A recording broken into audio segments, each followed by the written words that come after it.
Po evropskih volitvah se nadaljuje vroč vstop v politično poletje. No, vroče pa je tudi na tribunah športnih prireditev. Po 24 letih je Slovenija znova na Euro. Gledate Odmev tedna. Dogajanje bo tokrat za vas komentirala Peter Mrše in Nenad Glüks. Nenad, pozdravljen. Lepo zdrav. Če začneva morda kar pri največji stranki zmagovalki evropskih volitev SDS, kjer je svet stranke pred dnevi sprejel spremembo statuta, po katerem naj bi se zdaj razlog za črtanje iz članstva po novem bil tudi, da ne podpišeš izjave zvestobe, kot smo temu rekli, ki so jo poslanci SDS-a sicer podpisovali spomladi, 3 niso podpisali. Člani sveta sicer zatrjujejo, da je ta sprememba usmerjena naprej, ne nazaj, torej Anžeta Logarja, Eve Irgl in Dejana Kaloha še ne bodo uvrstili med simpatizerje kar takoj. Pa vendarle, zakaj misliš, da SDS potrebuje tako spremembo statuta? Čemu je to namenjeno? Mogoče za naprej, da se pokaže poslancem, da se jih nekako bolj disciplinira. Tukaj vidim, da je to povezano pač z Anžetom Logarjem, ker zakaj bi to sicer sprejemali? Na mizi je bil ta tako imenovani podpis zvestobe stranke do konca mandata v državnem zboru, ki ga on, Eva Irgl in Dejan Kaloh niso podpisali. In zdaj eventualno je možno, da se jim da še enkrat to v podpis, če so si morda premislili, in če si niso, jih lahko, izključijo ali kakorkoli uvrstijo v drug predal, med simpatizerje, namesto med člane. Očitno gre tukaj, da je Anže Logar s svojim statusom v stranki moteč za predsednika stranke Janeza Janšo. Zdaj, kako moteč, ali ni to že dovolj, ali niso ti vsi indici že dovolj, da bi sam odšel, on igra pa očitno svojo igro, to, kar mu najbolj koristi, če ima namen recimo tik pred volitvami, naslednjimi državnozborskimi, iti ven in ustanoviti svojo stranko, kar verjetno predsedniku SDS ta scenarij mu ne bi ustrezal. Ampak zdaj, a se Janša boji Logarja v tem kontekstu, da bi prihodnje leto imajo volilni kongres, da bi recimo Logar izzval Janšo in na kongresu, da bi ga recimo preventivno že predtem premaknili med simpatizerje, ker kot simpatizer seveda pač kandidirati za mesto predsednika stranke ne more. Se zdi, da Janša skrbi ta scenarij, ko bi Logar kandidiral recimo proti njemu ali ne? Jaz mislim, da ne. Mislim, da Logar ne bo kandidiral na kongresu kot tekmec Janši za nov predsedniški mandat, ker mislim, da tudi če bi se to zgodilo, bi gladko izgubil, in tega se zaveda. Zato tudi mislim, ko je pred časom imel intervju v Reporterju, je dal vedeti, da je on pripravljen voditi to stranko samo, če dobi podporo od Janše za to. Torej, če ga Janša nekako predstavi kot svojega naslednika, kar se, kot kaže, ne bo zgodilo, v spopad z Janšo znotraj stranke mislim, da ne bo šel, oziroma v tekmo z njim, ker bi to tekmo izgubil, kot vsak drugi poslanec SDS. Tako da mislim, da gre bolj za to, da Janša ne želi, da še naprej uživa ta status poslanca SDS, hkrati pa bi rekel, ne igra za njihovo ekipo. Pa se ti zdi, da Logar ne igra za njihovo ekipo trenutno? Ja, mislim, da je to jasno, da že dlje časa ne igra za to ekipo. Romana Tomc je postala podpredsednica skupine Evropske ljudske stranke, s tem je nekako prva podpredsednica iz vrst Slovencev med poslanci Evropske ljudske stranke, druga na splošno, pred njo je bila podpredsednica skupine socialistov Tanja Fajon. Je to rast vpliva Tomčeve na evropskem nivoju ali tudi v stranki SDS? Na evropskem nivoju zagotovo, ne. Evropska ljudska stranka je največja skupina v Evropskem parlamentu bila in se je še nekoliko okrepila na sedanjih volitvah. Tako da mislim, da imajo oni 10 podpredsednikov. 10, ja. Ampak mislim, da res, ja. to je še vedno v skupini, ki šteje tam 190 poslancev. okoli 190 poslancev je na izpostavljenem mestu, ne. Tako da mislim, da je med vsemi evropskimi poslanci iz Slovenije v prejšnjem mandatu bila nekako najbolj vplivna, verjetno tudi zaradi tega svojega statusa znotraj EPP, ne, pa tudi sicer s svojim delom. Znotraj stranke SDS je tudi podpredsednica, tako da njen položaj je tam trden, dobila je zelo veliko mislim, da največ preferenčnih glasov od vseh, tako da ima podporo. Še 70 tisoč, ne, mislim. Ja. Večje vprašanje pa je, vemo, da SDS nasprotuje, da bi Ursula von der Leyen ponovila svoj mandat na čelu Evropske komisije.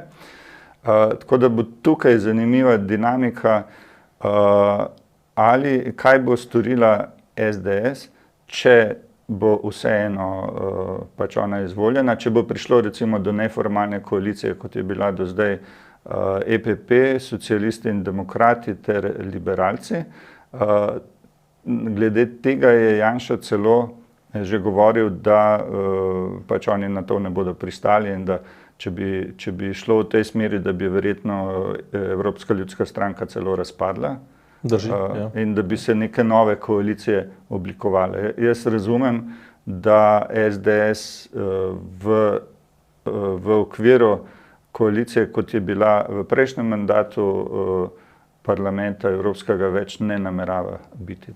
Pa je recimo ta nastop Romane Tomc znak, da pravzaprav skuša Evropska ljudska stranka te bolj konzervativne glasove znotraj stranke zadržati znotraj stranke in na ta način pravzaprav utrditi položaj v stranki, da jih ne odplakne ven, na rob, ali je to čist stvar, bom rekel, osebnih izkušenj. Zdaj Romana Tomc je vendarle tretji mandat poslanka, ena bolj izkušenih recimo poslanki iz Slovenije in tako naprej. Ja, verjetno je že prepoznavna znotraj te skupine Evropska ljudska stranka. Odvisno je, v katero smer bo šla EPP. Če bodo skušali spet narediti koalicijo socialisti in demokrati ter liberalci, bo to zagotovo povzročilo veliko negodovanja pri velikem delu Evropske ljudske stranke. Tudi zdaj, ko je bila potrjena nekako kot njihova kandidatka za vodenje Evropske komisije v okviru EPP, mislim, da ni dobila neke prepričljive večine, ne, na glasovanju Ursula von der Leyen. To pomeni, če očitno velik del stranke oziroma te skupine ne podpira več enakih razmerij znotraj Evropskega parlamenta, tudi se je zelo okrepila recimo ta skupina konzervativcev in reformistov. Mislim, da so oni po številu mandatov že presegli liberalce, ki so največ izgubili. Tako da se potencialno odpirajo nove možnosti eventualno za sodelovanje EPP in ECR, ne, teh konzervativcev. Da je vprašanje, kaj bo na levem polu, kako bi gledali na to povezavo, ne. Tako da nas čakajo precej turbulentni časi, tudi kako se bo vse skupaj izpostavilo na ravni Evropske unije, ne. Je pa po moje čisto realna možnost, da bi prišlo v sklopu EPP-ja tudi do nekega razhoda, ne. In da bi bila SDS del te zgodbe od tistih, ki bi odšli, če bi šlo vse po starem, ne. Zdaj, prej smo govorili sicer o tem spremembi statuta v luči Anžeta Logarja, ne, pa vendarle te evropske volitve so pokazale pravzaprav tudi, recimo Romana Tomc je izjemno močna, z izjemno podporo. Zdaj, ona sicer ni nakazovala nekih želja po izstopu, vendarle pa evropskim poslancem niso dajali izjav zvestobe za podpisovati, ne? In neke vrste protestniške glasove znotraj stranke je pobirala verjetno tudi Zala Tomašič, ne, ki je na drugem mestu s 26,000 in nekaj glasovi. Ne. Je morda ta sprememba statuta ne zgolj usmerjena v Anžeta Logarja, morda tudi v neko širše, rekel, vrenje ali pa dogajanje znotraj stranke, recimo tudi v okviru teh drugih rekel, močnih kadrov, ki se krepijo v zadnjem času znotraj stranke. Jaz mislim, Zala Tomašič je dosegla izjemno dober rezultat, zelo veliko preferenčnih glasov. To pomeni v bistvu za to stranko dobra novica, da imajo močno tudi volilno bazo mladih. Domnevam, da so v veliki meri za Zalo Tomašič glasovali mladi, ne, ker jim je bližje. Mladi in upokojenci, menda, tudi Pavel Rupar podprl. Lahko, ja, tudi upokojenci. Ampak vsekakor je za stranko katerokoli pomembno, da se tudi promovira s takimi mlajšimi politiki in političarkami. Ne. Tukaj pa kakšne posebne opozicije ali karkoli znotraj stranke ne vidim. Mislim, da Zala Tomašič enako kot ostali absolutno podpirajo predsednika Janeza Janšo, delijo z njim stališča, tako da tukaj kakšnih posebnih dogajanj znotraj ne vidim. Zdaj, ta nek medgeneracijska trenja je zaznati ne tudi oziroma še posebej morda v Novi Sloveniji, ne. Lojze Peterle kot ena izmed starost, recimo te stranke, dolgoletni evropski poslanec, je Mateju Toninu namignil, da iz Bruslja stranke ni mogoče dobro voditi. Po drugi strani je pred volitvami podprl tudi SLS-ova kandidata Marka Balažica in Franca Pukšiča, kar je stranko precej razjezilo. Kako vidiš ta odnos, recimo Peterle Tonin oziroma Peterle Nova Slovenija? Bo Peterle šel na svoje oziroma ima kam iti sploh? Ne vem zdaj, ali bo šel na svoje, ima zagotovo velik renome znotraj Nove Slovenije. Mislim, da z vidika stranke zagotovo ni bilo korektno, da je podprl druge kandidate drugih list na volitvah. To se pač ne dela, če smo prej govorili, ali igraš za svojo ekipo, ne, ali ne. Ne glede na to, če ti je osebno nekdo blizu in tako, ampak dokler si pač v stranki, podpiraš kandidate stranke, ne drugih, ne enih in drugih, ampak svojo stranko. Tako da z tega vidika mislim, da je upravičena kritika na Peterleta. Drugače pa, ja, NSi za las je uspelo se uvrstiti v Evropski parlament. Velik problem bi bil za Tonina, če jim to ne bi uspelo, kaj zdaj on kot nosilec liste pomeni na nek način nezaupnico volivcev njemu. Ampak vprašanje, če imajo zdaj kakšno alternativo, ne vem, mislim, da sem nekje bral, da Vrtovec ni ravno zainteresiran, da bi prevzel vodenje stranke, tako da zaenkrat so pri tem. To pa je Peterle pravilno ugotovil, da ta izključevalna pozicija do Janše, ne, mi več z njim, če bo Janša vodil SDS, ne bomo šli več z SDS v koalicijo, da se stranki ne obrestuje očitno, ne, pri volivcih. No, zdaj smo nekje vmes, ne. Po eni strani ni napredovala, po drugi strani ni nazadovala, zdaj, kje so na procent zrasli glede na parlamentarne volitve, padli glede na prejšnje evropske, ne. Zdaj, tukaj je bila še eno zanimivo trenje, ne. Njihov kandidat David Klobasa je podprl kampanjo Nike Kovač za splav, ne. Izjavil je, da podpira evtanazijo, obema stvarima stranka sicer ostro nasprotuje. Ima NSi težave recimo z držanjem linije svojih vidnih članov? Lahko recimo Peterle in Klobasa še vedno del te iste stranke, kljub temu soliranju, če lahko tako rečem? Zagotovo ima večje težave s tem, kot ima SDS, recimo. Ne? Pri SDS ne predstavljam česa podobnega, ampak pač v vsaki stranki so ljudje, ki različno razmišljajo, sicer glede vrednot in stališč, za katere se zavzema Nova Slovenija kot krščansko-demokratska stranka, nekako ta stališča od klobase ne sodijo, ne, tu notri. Večji problem se mi zdi, ali so sploh vedeli za ta njegova stališča, zakaj je on sploh prišel potem na listo. Ne. Ti daš na listo verjetno ljudi, ki želiš, da promovirajo vrednote, politiko stranke, zakaj se zavzema, ne pa tisti, ki govorijo nasprotno. Ne. Tako da tukaj, mislim, bodo morali biti mogoče nekoliko bolj pazljivi. Saj ne gre za to, da bi pa zdaj moral nekdo obračunati z njim zaradi teh njegovih stališč, ampak mislim, da jim zagotovo to ni koristilo na volitvah, kvečjemu obratno. Ne. Zdaj, še SLS, ne, če pogledava na desni, predsednik Marko Balažič se je že pred volitvami pravzaprav postavil v nek nezavidljiv položaj. Na zadnje mesto liste ni posebej prepoznavna oseba, ne. Na drugi strani nosilec liste Peter Gregorčič je zbral 40-krat več preferenčnih glasov od Balažica, recimo Franc Bogovič približno 10-krat več preferenčnih glasov kot Balažic. Lahko v teh razmerah Balažič sploh realno ostane predsednik SLS-a? Ob dejstvu, da seveda tudi kljub temu, da so dvignili stranko iz recimo 2% na 7%, so vendarle ostali brez evropskega poslanca. Ne? Da, ostali so brez evropskega poslanca, sicer jim ni veliko zmanjkalo.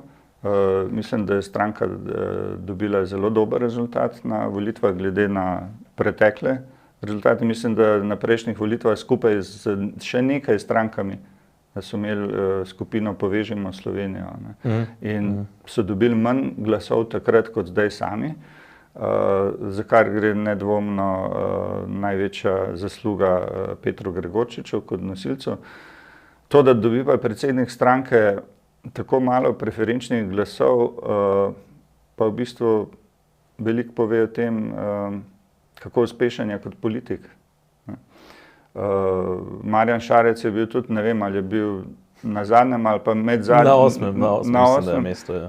Na listi Gibanja Svoboda pa je prišel notri. Ne. Tako da zdaj, kaj bodo naredili oni znotraj sebe, je njihova stvar, ampak zdi se, da bi, če bi to vodenje stranke prevzel gospod Gregorčič, zagotovo ima potencial, da raste in da mogoče tudi na naslednjih državnozborskih volitvah se spet uvrsti v državni zbor. Gregorčič je bil izrazito motiviran za evropske volitve, tudi sam je povedal, da je fokusiran na evropsko kampanjo, na evropske volitve, da postane evropski poslanec. Se ti zdi, da ga sploh zanima morda recimo vodenje stranke na lokalni državni ravni in potem čez 2 leti kampanja za državni zbor, ali ni to nekaj, kar bi recimo bilo v njegovem interesu? Mene je presenetil, ker je bil izredno angažiran tudi po terenu. On je zelo veliko hodil po terenu, kazal se je kot ljudski človek, skušal je navezati stik s čim več volivci. Tako da jaz, ne vem, če bo to, mislim, kakšne ambicije ima, ne vem, ne, ampak če so te ambicije, da bi vodil SLS, mislim, bi znal povezati ta tako imenovani ruralni del, ne, volilno bazo z urbanim. Ravno to mu ni uspelo tokrat. Ne. Tokrat je pravzaprav vlekel izrazito močno te bolj urbane volivce primestja, ne, izrazito močan je bil v teh primestjih, Prekmurju, ne, in v izrazito kmečkih okoljih, kjer pa je tradicionalno SLS bila močna, pa pravzaprav jih je prehitela Nova Slovenija. Ne. Ampak nekateri so poročali, mislim, da so ga v Prekmurju nekako tudi znotraj stranke nekoliko zavirali. No. Vsekakor bi bila to zahtevna naloga, da to poveže. Je pa možno, desno-sredinske stranke imajo problem, da ne naslavljajo dovolj volivcev v urbanih središčih. Ne? Da so nekako zdaj potisnjene na podeželje, mesta so prepustili več ali manj levim strankam, tako da politiki tipa Peter Gregorčič, Anže Logar lahko spet, bi rekel, pripomorejo, da se desna sredina bolje uveljavi tudi znotraj mest. Zdi se, da sta Gregorčič in Logar vsi do neke mere podobno, oziroma vsaj njuna volilna baza, da je zelo podobna. Bi lahko po tvojem mnenju Gregorčič in Logar združila moči v skupni listi, stranki, ali sta oba prevelika ega, da bi recimo šla skupaj in da bi bil eden od njiju voditelj, drugi od njiju pa recimo prvi častnik. To mislim, da je v slovenski politiki se velikokrat na koncu zaključi s tem pri egih. Ne? Kdo ima večji ego, oziroma da zaradi prevelikih egov se nekako tista širša slika izgubi in ne pride do nekih takih povezovanj. To bi bilo res vprašanje, ker oba dva očitno sta politika, ki lahko prepričata veliko volivcev. To sta izkazala. Kako bi se dogovorila potem, je vprašanje. Ja. Če greš še na Svobodo, z izvolitvijo Marjana Šarca v Evropski parlament se odpira mesto obrambnega ministra, eden izmed potencialnih kandidatov, ki se je večkrat omenil, državni sekretar Rudi Medved, pa se je nenadoma upokojil, kljub temu, da je pravzaprav vodil več projektov na ministrstvu. Kako razumeš to upokojitev Medveda? Sam sicer pravi, da je bila načrtovana. Ja, to je zanimivo, kako je načrtoval ravno po evropskih volitvah, na katerih je bil izvoljen presenetljivo Marjan Šarec kot obrambni minister. Potem se bo sprostilo mesto obrambnega ministra, na katerega bi lahko prišel eventualno tudi gospod Medved, pa se je odločil, da se bo upokojil. Verjetno je tu neka povezava, da je morda ugotovil, da to mesto ne bo njegovo, ne? In se je zato upokojil. Nekoliko nenavadno naključje bi bilo. Je lahko Damir Črnčec naslednji obrambni minister? Ali misliš, da je Damir Črnčec znotraj Svobode je najbrž še najboljše kvalifikacije ima za mesto obrambnega ministra. Bil je pač tudi po stroki, je obramboslovec, vodil je obveščevalno-varnostno službo Ministrstva za obrambo, Slovensko obveščevalno-varnostno agencijo SOVO in državni sekretar je, zdaj bil je državni sekretar za nacionalno varnost pri Marjanu Šarcu, ko je bil ta premier. Tako da on po teh kriterijih zagotovo v sklopu Svobode ima najboljše kvalifikacije. Je pa problematičen verjetno tako za Levico kot za SD, zaradi svojega prejšnjega udejstvovanja političnega in siceršnjega. Menda, da tudi znotraj poslanske skupine Gibanja Svoboda, da imajo že svojega nekako favorita, Martin Premk. Naj bi to bil poslanec Svobode. Ampak premier Golob je že rekel, da je on zadovoljen z delom ekipe na ministrstvu in da bo najprej iskal novega obrambnega ministra znotraj ministrstva. Kar nakazuje na to, da naj bi Črnčec bil njegov kandidat. Sploh potem, ko je šel Medved v penzion. Recimo, ja. Golob sam sicer pa čas bolj kot na vladi preživlja na športnih tribunah, namesto na mirovno konferenco za Ukrajino je šel v Dallas, kjer je potem lovil Luko Dončiča. Pogledal si morda še ta posnetek najprej.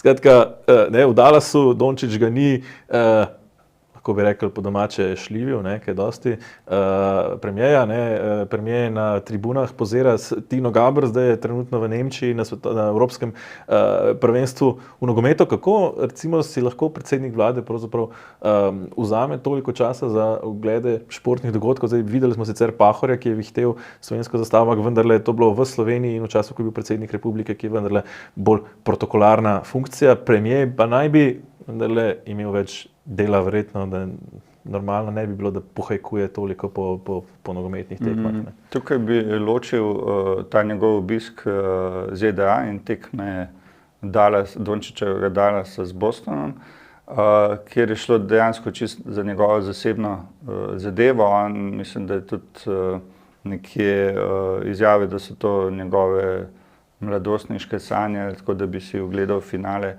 lige NBA. In to je storil, tam je odpotoval v času mirovne konference v Ukrajini. Ne. Tako da je na mesto njega je potem Slovenijo tam zastopala predsednica Nataša Pirc Musar, ki na začetku ni bila za to mišljena in je uskočila. Dala je tudi vedeti, kaj si v tem misli, ko ni hotela komentirati tega njegovega ravnanja. Mogoče so bile to tudi mladostniške sanje Tine Gaber, ne vem, pač da jo nekdo pelje tam na finale NBA.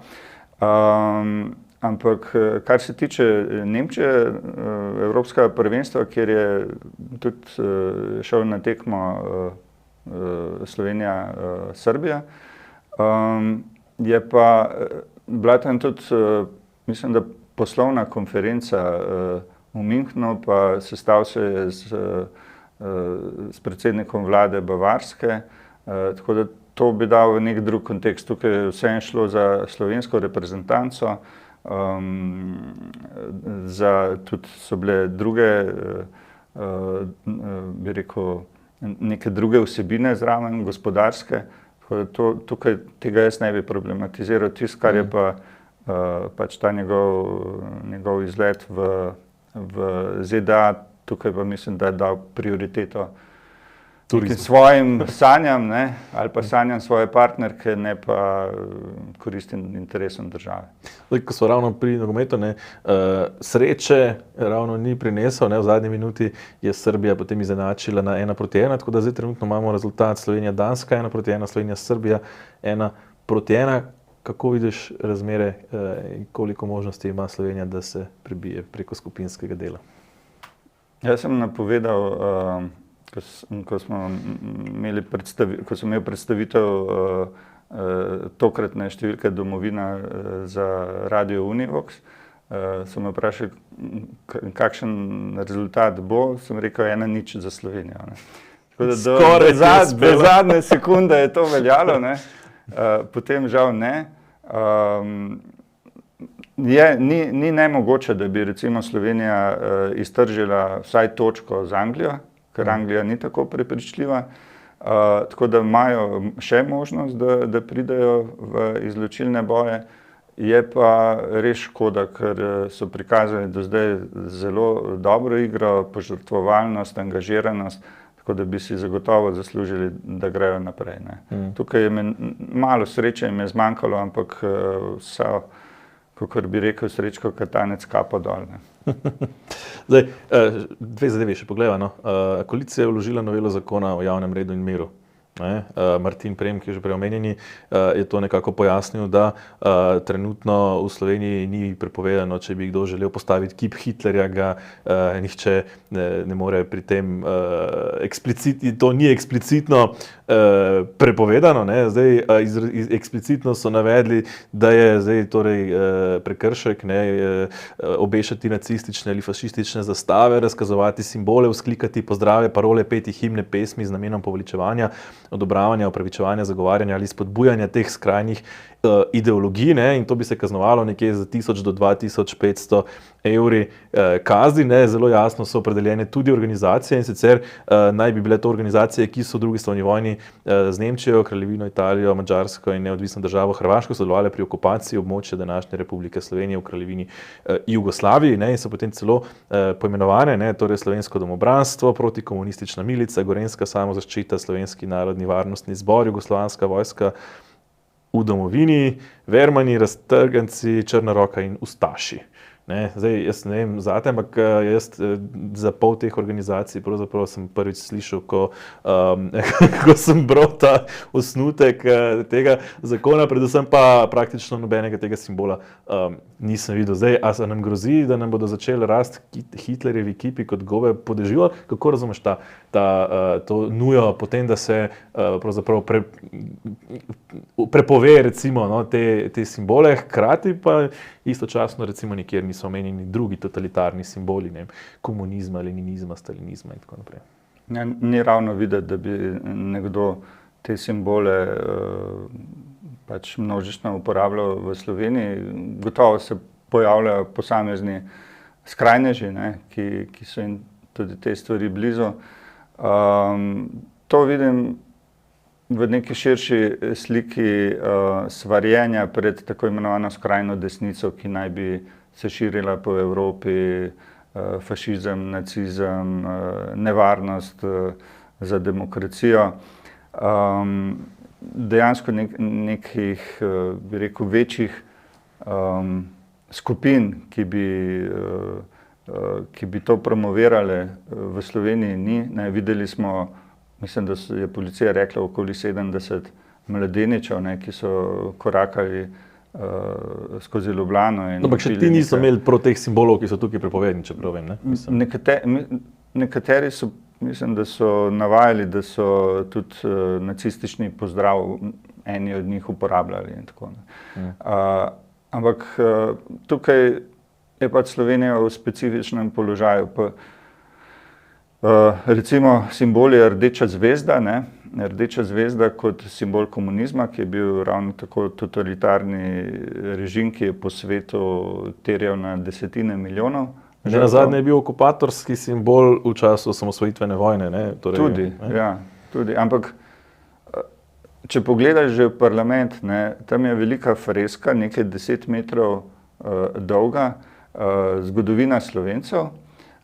In seveda del te zgodovine je tudi tako imenovani narodno-osvobodilni boj, kjer so pač simboli zastave z rdečimi zvezdami, rdeče zvezde in potem bi morali pač tisto odstranjevati iz parlamenta, če bi tudi rdečo zvezdo uvrstili. No, ampak vendarle recimo situacija v drugi svetovni vojni ni bila črno-bela. Ne, ni bilo zdaj tukaj zgolj, ne, torej jasno je bilo, kdo je bil okupator, ampak pri teh slovenskih skupinah, ne, ki so naštete, celo kraljeva vojska je našteta, ne, da niso bili neki okupator, neki nacistični vojaki, ki bi simpatizirali, šlo bolj za neko pač situacijsko, morda občasno sodelovanje, ampak ne, kako, tukaj se zdaj ta zakon zelo črno-belo to daje, ne, pravzaprav ta razdvajanje, ne, naroda na To je v smislu tega ideološkega boja, polarizacije, ne? Ker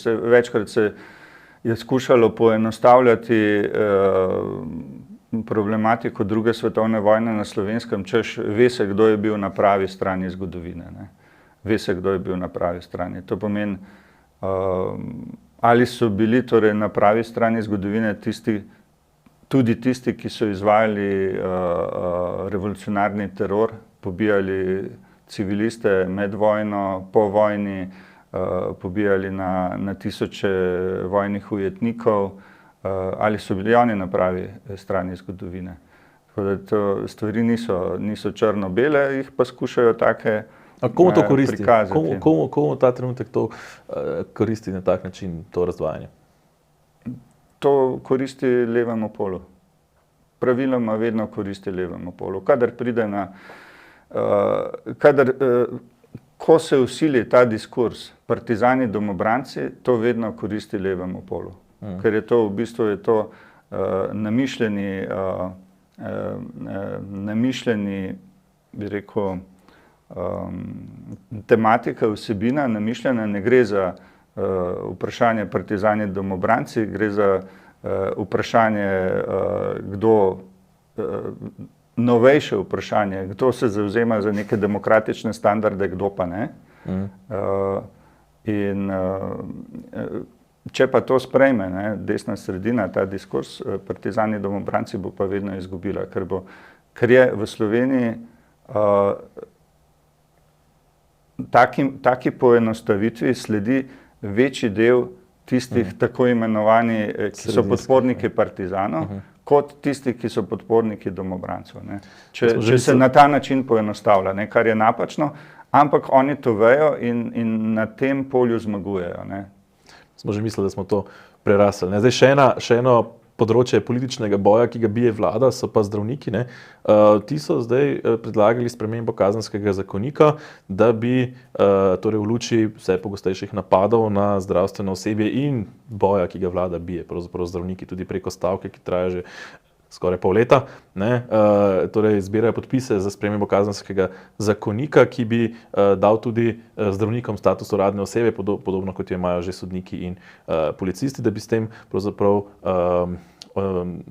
policija napade na zdravnike preganjala po uradni dolžnosti. Zdaj, zanimive so tehnične težave, ki so se pojavile pri zbiranju teh podpisov. Ne. Na e-upravi pravzaprav je neki števec bil resetiran, ne, ko je že bilo preko 2000 podpisov zbranih. Zdaj ministrica za digitalno preobrazbo zagotavlja, da so vsi podpisi na varnem. Težava je bila z dostopi, ko so ljudje želeli podpisovati, in to samo pri tej pobudi, ne pa tudi pri drugih, ki recimo tečejo usporedno. Je to, rekel, teorija zarote, ali verjameš, da gre zgolj za neke tehnične težave na e-upravi?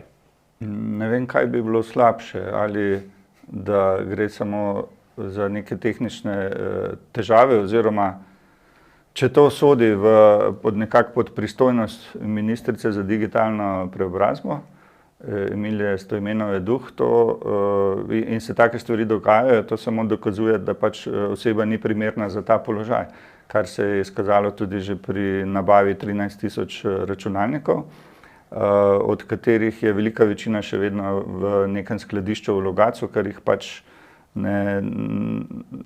ljudje jih niti brezplačno ne želijo. Ne. Hkrati jih pa bi imele osnovne šole, ampak ministrica ni pripravljena iti v pobudo za spremembo zakonodaje, da bi osnovne šole prišle do teh računalnikov. Tako da, možno je oboje, vsekakor je tukaj sum, da se morda celo namerno nagaja zdravnikom na ta način, da ne bi mogli te pobude za spremembo kazenskega zakonika pač vložiti. Bi bila pa potrebna, zagotovo. Zdravnike se mora zaščititi, mislim, da bi bilo prav, da imajo status uradnih oseb, tako da je človek enako odgovoren, če napade zdravnika ali policista pri upravljanju dolžnosti. In tudi, da je sankcioniran enako. Zdaj, ta boj, ne, se bije, stavka traja že skoraj pol leta, stavkajo tudi torej upravne enote, ne, še določene druge skupine, pa ni zaznati nekih težav v državi, da bi zdaj nekdo problematiziral to, ne? Kako to? Zakaj recimo ni tega vrenja, da bi, kot je bilo recimo v času prejšnje vlade, ko se je zdelo, da je pravzaprav vsa država napol ne funkcionira, zato ker je nekaj ljudi kolesarilo na Trgu Republike, zdaj ko stavkajo ključni podsistemi, kot je upravne enote, zdravniki, se zdi, kot da je vse v redu. Pri zdravnikih ne vem, kako močno zdaj to občutijo pacienti. Nekaj časa na začetku se je govorilo, da se dodatno povečuje zaostanki, tako v zadnjem času ne vem, ali se je to zdaj kaj popravilo, da je bolj nemoteno poteka delo, ne? Mislim, da je tudi vlada šla v neke spremembe, da so zdravnikom naložili več stvari, ki so jih še obvezni delati. Vsekakor je to nesprejemljivo, da se toliko časa vlada tega ne reši z zdravniki, da se ne dogovori. Tukaj gre očitno za neko trmoglavljanje predsednika vlade, ki vlada se je zavezala izpolniti, pač odpraviti plačne nesorazmerje pri zdravnikih, tega se ni držala, zdaj kaže s prstom na zdravnike, kot da so oni problem. Na upravnih enotah je pa res kritično stanje, vidimo take prizore, da ljudje, ne vem, ob 6 zjutraj tečejo nekam na upravno enoto, Ljubljana, kdo bo prej prišel v vrsto, ne, da ne bo rabo čakati mogoče 8 ur, ampak samo 5 ur. Ali pa da bo tisti dan lahko opravil. Te stvari so popolnoma nesprejemljive, ne, da se to, in to so ti problemi v Sloveniji, kako take vsakodnevne probleme ljudi reševati, ne pa to, ali bomo zdaj priznali Palestino ali ne, s čim so se ukvarjali en mesec. Ne pa, da rešujejo konkretne težave domačih ljudi. Nenad, pri koncu sva. Hvala za današnje komentarje. Marsikaj se je še dogajalo ta teden, da nima odstopil član uprave RTV Slovenija, gospod Trček, Andrej Trček, tako da ostaja od prvotne nove uprave zgolj še delavski direktor Franci Pavšer, sicer začasno vodi Natalija Gorščak. Hkrati pa se je razkrilo tudi, da ima RTV Slovenija trenutno rekordno nizko gledanost. O tem lahko več preberete tudi na portalu domovina.je. Podobno tudi o varnosti v šolah, kjer se predvsem pri Brežicah v kraju Velika Dolina odmeva incident še vedno spopada romskega učenca, s katerim zdaj ne vedo točno, kaj narediti z njim. Tako da marsikaj se bo dogajalo, tudi prihaja dan državnosti in tik pred tem so v Logatcu postavili najvišji drog z največjo zastavo v Sloveniji, tako da lepo praznujte dan državnosti, morda tudi z kakšno zastavo, sledite morda zgledu iz Logatca in jo izobesite tudi sami, čeprav morda ni največja. In s svežim pregledom tedenskega dogajanja se Odmev tedna vrača spet prihodnji teden, takrat pa lepo praznujte dan državnosti in nasvidenje.